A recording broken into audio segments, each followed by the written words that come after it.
May 10, 2020. Mother's Day. The Colorado Rockies stood silent witness as the sun climbed over Chaffee County, painting the peaks in shades of gold and rose. It should have been a day of celebration in the small mountain community of Maysville. Instead, it marked the beginning of a mystery that would grip the nation for over 3 years. Suzanne Morphew, a 49-year-old mother of two, had vanished without a trace from her $1.7 million home on Puma Path. Her bicycle was found abandoned on a rural road. Her phone went silent, and her husband's story began to unravel almost immediately. Before we dive into this haunting tale of deception, love gone wrong, and a mountain that kept its secrets, take a moment to subscribe and like this video. Your support helps bring these important stories to light, ensuring that victims are never forgotten and that justice, however delayed, continues to be pursued. The disappearance of Suzanne Morphew was not just a missing person case. It became a window into the dark spaces that can exist within seemingly perfect marriages, the crushing weight of secrets in small communities, and the relentless pursuit of truth by investigators who refused to let a case go cold. For 1,230 days, Suzanne's daughters lived without answers.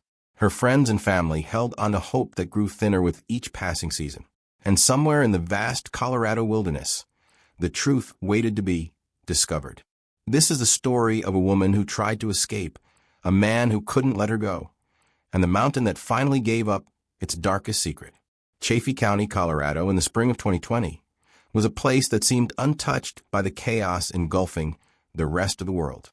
While COVID-19 locked down cities and filled emergency rooms, the small towns nestled in the Arkansas River Valley offered something different: space, clean air, and the kind of beauty that made people believe they could start over. The population of Maysville barely reached 100. Neighbors knew each other by name. The biggest excitement was usually a bear sighting or a particularly good powder day at Monarch Mountain. This was the world Suzanne and Barry Morphew had chosen when they moved from Indiana in 2018. To anyone watching from the outside, they looked like the Colorado dream realized. Barry, 52, was a successful businessman who had sold his landscaping company back in Indiana for a substantial profit. He was physically imposing, a former high school athlete who'd kept his competitive edge. Suzanne, 49, was vibrant and beautiful, with a kind of radiant smile that lit up every photo.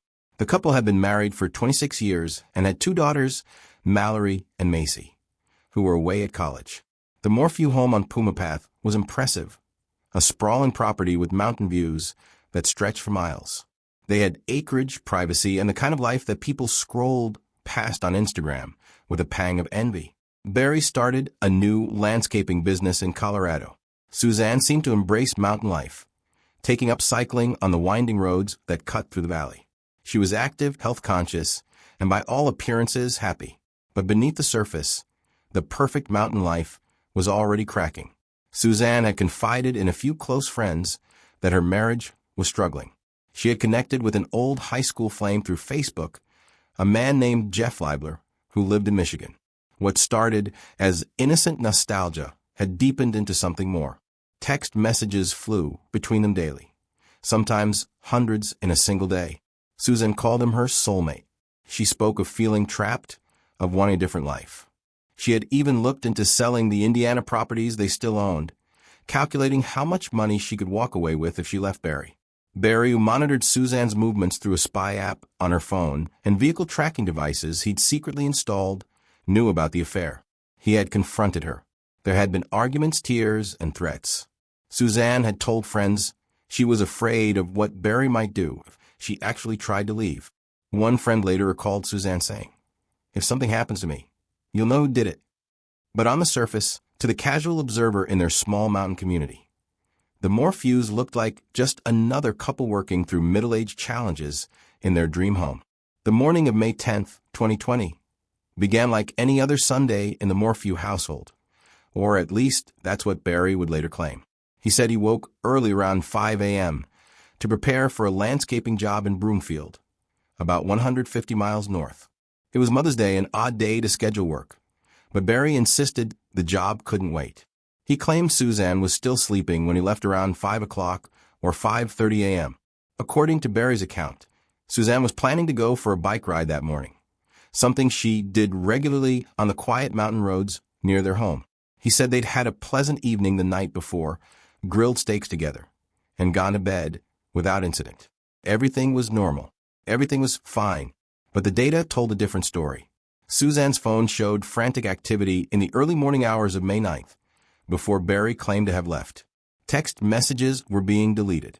Apps were being manipulated. At 2:44 a.m., her phone moved, suggesting someone was handling it while Suzanne should have been sleeping.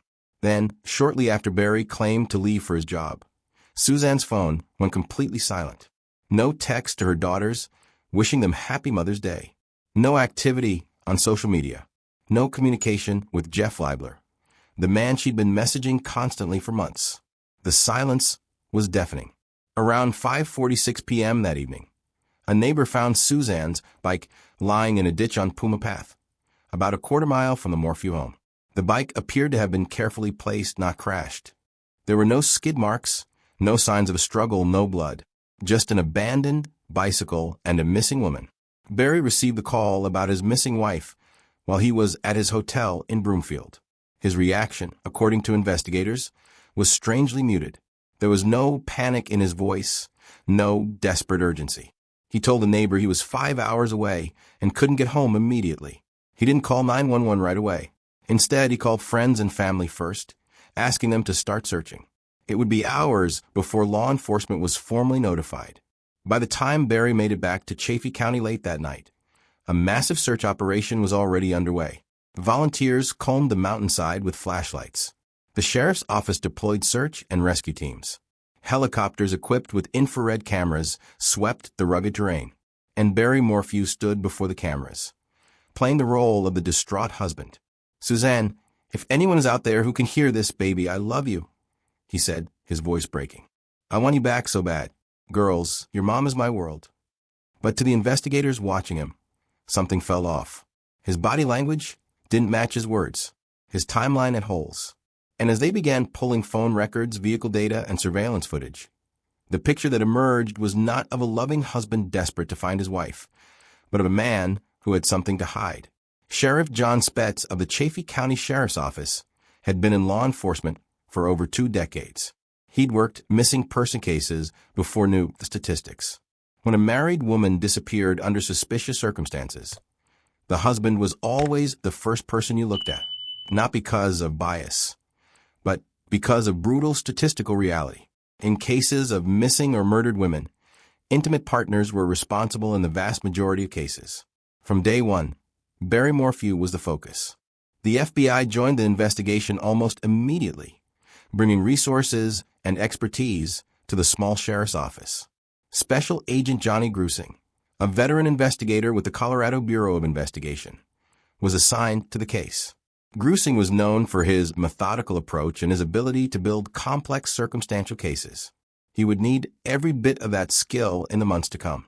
The first break came from Barry's own vehicle.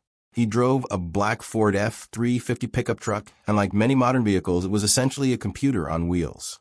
Every time he touched the brakes, every time a door opened, every significant movement was recorded. Investigators pulled the truck's telematics data and found something remarkable.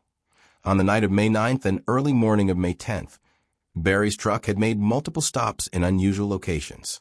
The data showed that Barry left his home around 2:44 a.m., not at 5 a.m. as he claimed. His truck stopped at least 5 different times in remote areas along Highway 50 between Maysville and Broomfield.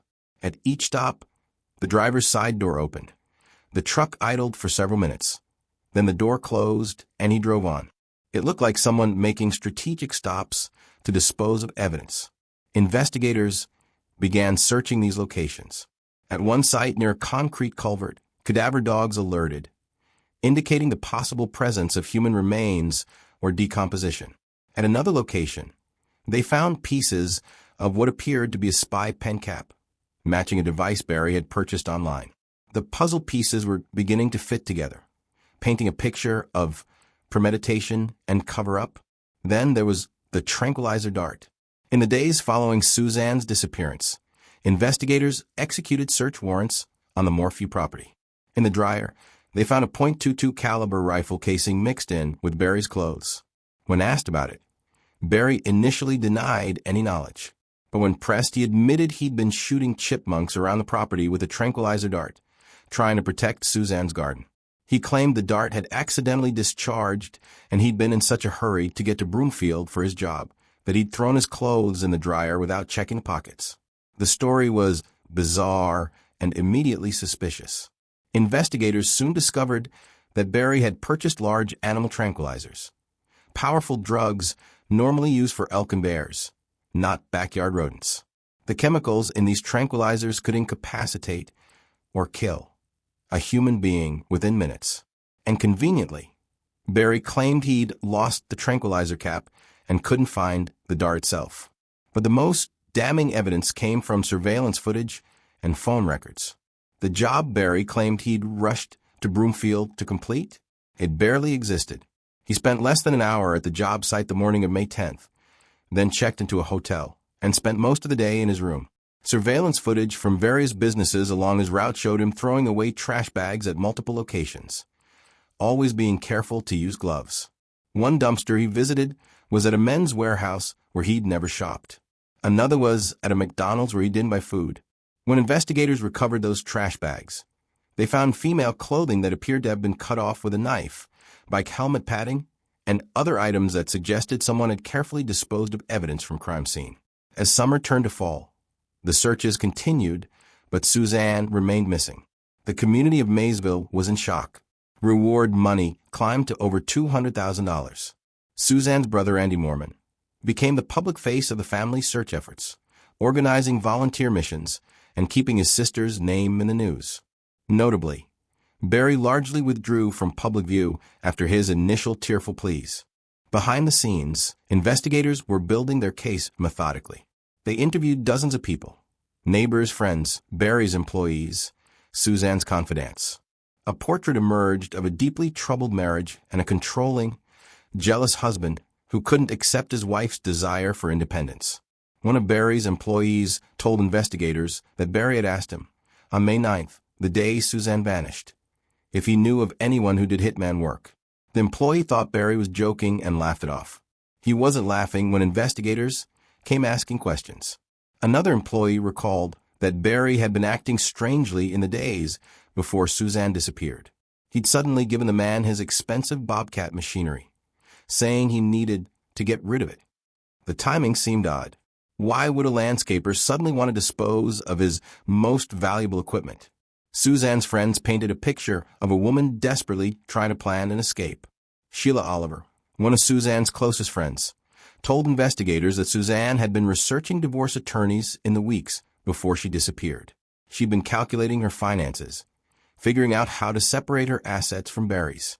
She talked about moving back to Indiana once her daughters graduated college, starting over somewhere Barry couldn't control her every move. She was scared, Sheila told investigators. She said Barry had changed. He was checking her phone, tracking her car, interrogating her about where she went and who she talked to. She felt like a prisoner in her own home. The affair with Jeff Leibler became a central part of the investigation. Investigators interviewed Leibler extensively, and his cooperation was complete. He provided all his communications with Suzanne, thousands of messages that showed a woman falling in love and planning a future. In one particularly poignant exchange from April 2020, Suzanne wrote, "I'm just going to come out and say it. I'm in love with you. I want to spend the rest of my life with you." Barry, through monitoring her phone, had seen these messages. He knew his wife was planning to leave him, and for a man who friends described as needing to be in control of everything, this knowledge was intolerable. For nearly a year, the investigation continued without an arrest. Suzanne's body had not been found, and prosecutors knew that cases without a body were difficult to win. They needed overwhelming circumstantial evidence, a web of proof so tight that a jury would have no reasonable doubt. By May 2021, investigators believed they had enough. On May 5, 2021, almost exactly 1 year after Suzanne disappeared, Barry Morphew was arrested at his home and charged with first-degree murder, tampering with physical evidence, and attempting to influence a public servant. The arrest made national headlines. The affidavit released to the public revealed the staggering amount of evidence investigators had compiled. 135 pages of detailed accusations, forensic data, witness statements, and expert analysis. The prosecution's theory was straightforward. Barry had murdered Suzanne in their home on the night of May 9th or early morning of May 10th, likely using the tranquilizer dart to incapacitate her first. He then spent the next several hours disposing of her body and evidence in remote locations along Highway 50. The bike had been staged to look like she'd gone for a ride and perhaps been attacked by a mountain lion or had an accident. The entire Broomfield trip was an alibi, a reason to be away from home and have an excuse for his unusual driving pattern. Barry pleaded not guilty. His defense team, led by veteran attorney Iris Eiton, immediately attacked the case as built on speculation and theories rather than hard proof. There's no body, no murder weapon, no actual evidence of a crime, Eiton argued. This is a rush to judgment against a grieving husband who has lost everything. The case went to preliminary hearings, where witnesses testified and evidence was presented. The testimony was damning. FBI agent Johnny Grusing walked the court through Barry's movements, the suspicious data from his truck, the tranquilizer evidence, and Barry's changing stories.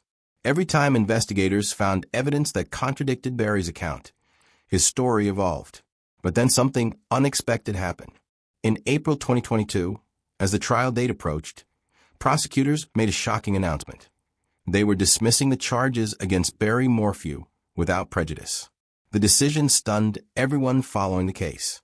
District Attorney Linda Stanley cited discovery violations and the need for more time to prepare as reasons for the dismissal. The reality was more complicated.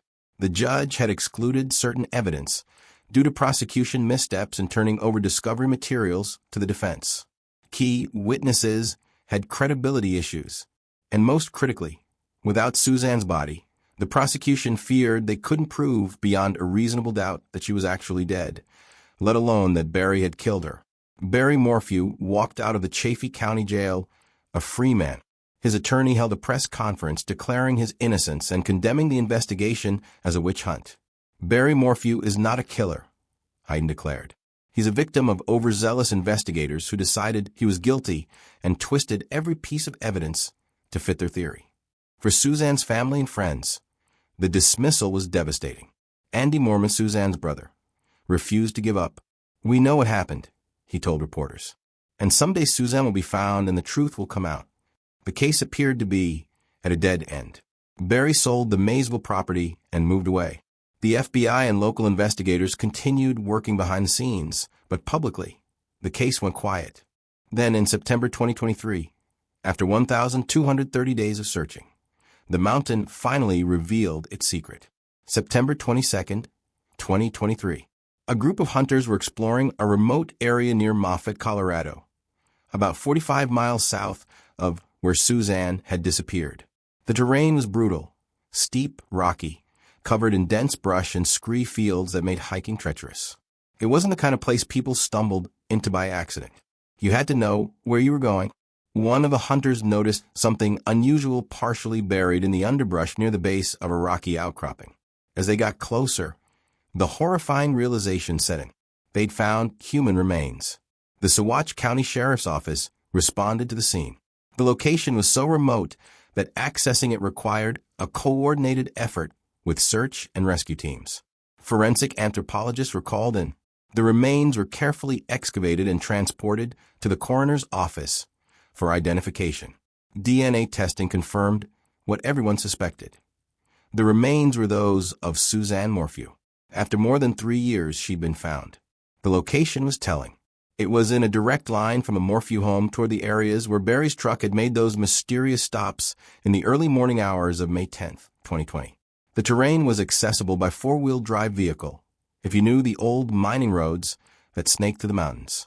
Someone familiar with the area, someone like a landscaper who worked in remote properties across the county, would know these routes. Due to the time elapsed and environmental exposure, determining an exact cause of death from the skeletal remains was impossible. But investigators didn't need the remains to tell them how Suzanne died. They already knew. The discovery simply confirmed that Suzanne Morphew had been murdered, her body hidden in one of the most remote corners of the Colorado Rockies. With Suzanne's body recovered, the legal calculation changed. Prosecutors could now definitively prove she was dead, eliminating one of the major obstacles to conviction. In September 2023, discussions began about refiling charges against Barry Morphew. But the legal landscape had shifted. The previous case's dismissal with prejudice meant Barry couldn't be charged for the same crimes again. Prosecutors would need to bring different charges or demonstrate significant new evidence to overcome double jeopardy concerns.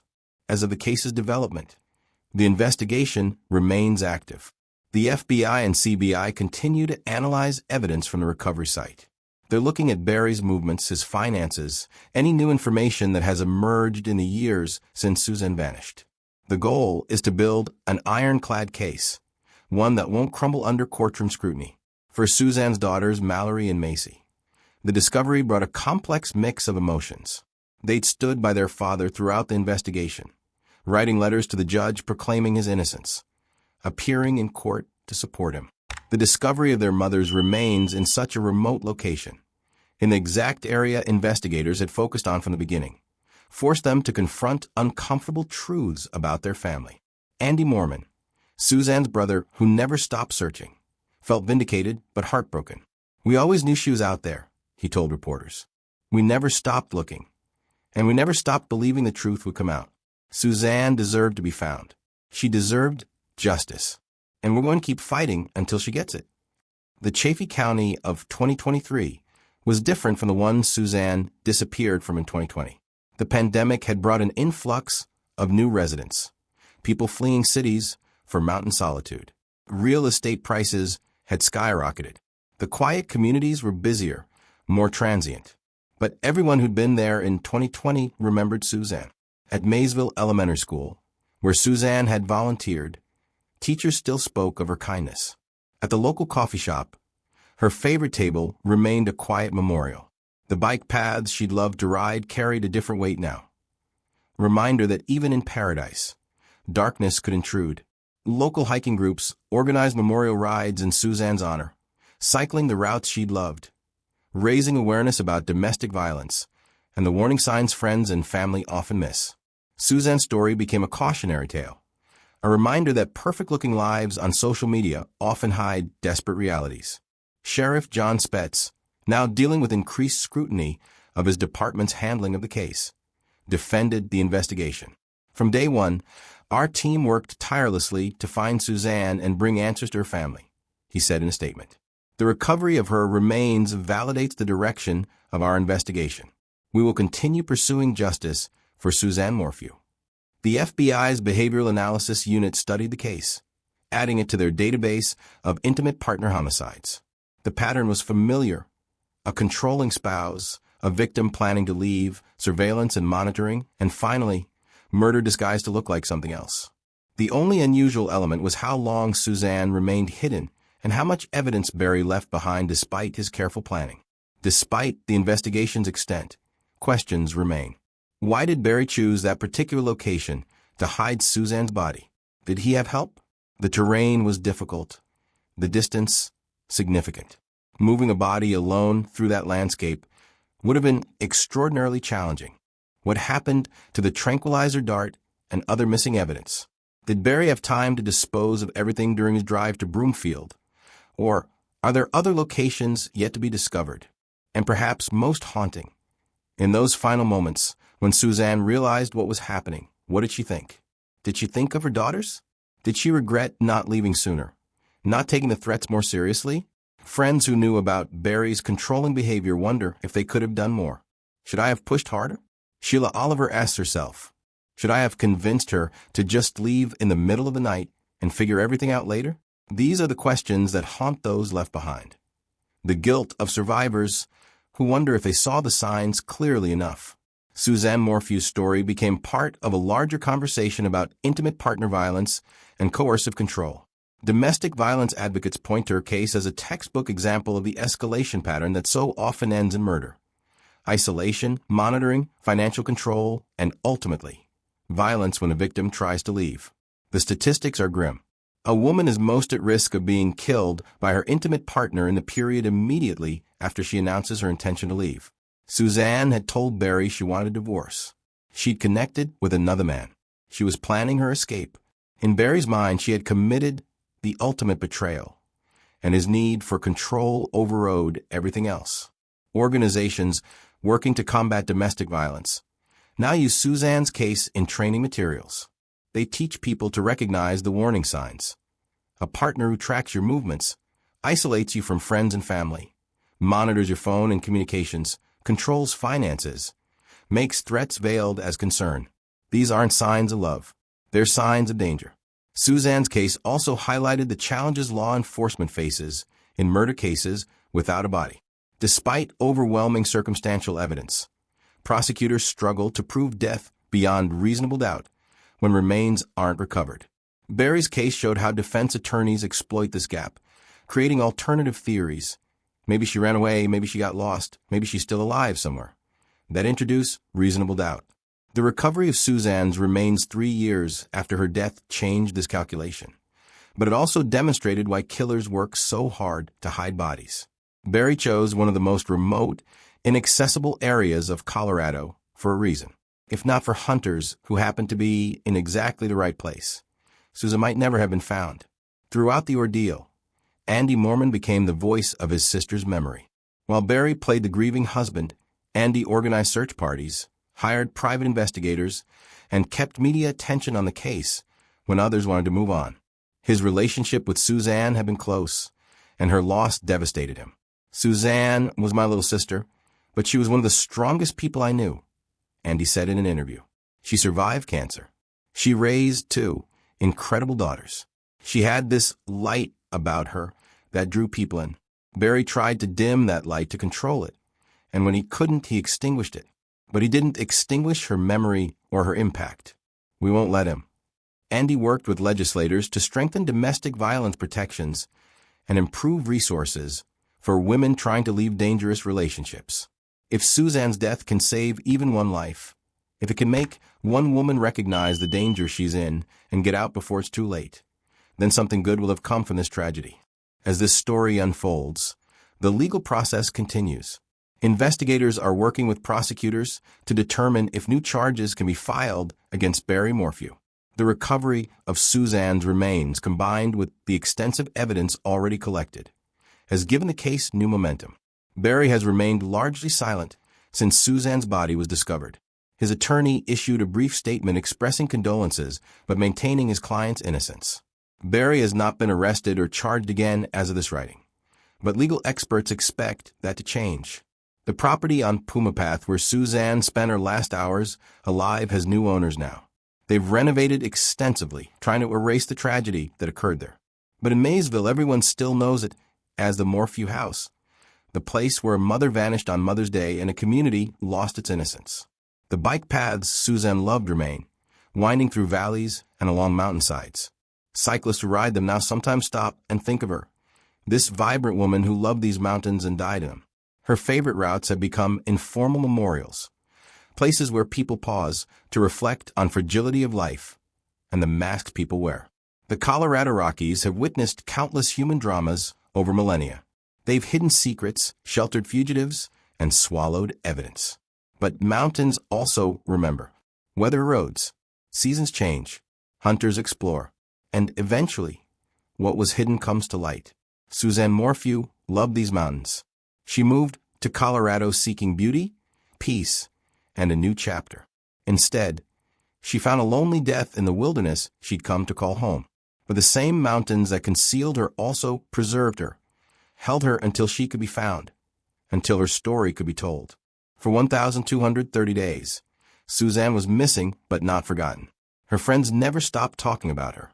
Her brother never stopped searching. The investigators never closed the file. And the mountains never truly let her go. As the legal process moves forward, one truth remains clear. Suzanne Morphew was a woman who tried to escape, who had the courage to envision a different life, who believed she deserved happiness and love. That courage cost her everything. But her story, her memory, and the pursuit of justice in her name continue. The perfect mountain life turned out to be an illusion, a magazine cover facade concealing control, fear, and ultimately violence. But Suzanne's legacy is real. It's in the domestic violence programs using her story to educate others. It's in the women who recognize the warning signs and get out before it's too late. It's in the investigators who never give up, even when cases seem unsolvable. Justice for Susan Morphew may have been delayed, but those who loved her believe it will not be denied. The mountain kept her secret for 3 years, but secrets buried in stone don't stay buried forever. Truth, like water through rock, finds its way out. Suzanne's daughters will have to reconcile with the truth about their parents' marriage and their father's likely actions. That reckoning will be painful, but it's also necessary. Love doesn't require loyalty to a lie, and sometimes the greatest act of love is accepting the truth, no matter how devastating. The sun still rises over Chaffee County, painting the peaks in gold and rose. The Arkansas River still flows through the valley. Life continues in Maysville and the surrounding communities. But everyone who knew Suzanne, everyone who searched for her, everyone who hoped she'd somehow survived, carries her memory differently now. She's no longer missing. She's no longer waiting to be found. Suzanne Morphew has come home, and with her return, the final chapter of justice can be written. Thank you for watching and for caring about Suzanne's story. If you or someone you know is experiencing domestic violence or coercive control, please reach out for help. The National Domestic Violence Hotline is available 24/7 at 1-800-799-7233. Don't forget to subscribe for more stories that matter. Stay safe and look out for each other.